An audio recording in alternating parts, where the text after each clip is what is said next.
যে ক্যাডেট হামলা হয়েছিল সেদিন হয়েছিল আমাদের কিশোরগঞ্জের কৃতি সন্তান আইবি রহমান সহ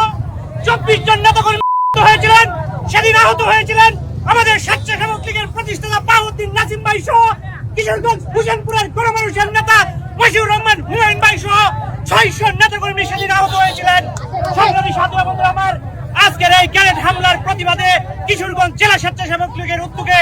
কেন্দ্রীয় সভাপতি কাজী মেজবাউল সাচ্চু ভাই এবং রাজ্য আফজালুর রহমান বাবু ভাইয়ের নির্দেশে আজকের এই মিছিলে যারা উপস্থিত হয়েছেন সকলকে ধন্যবাদ জানিয়ে আজকের মিছিলে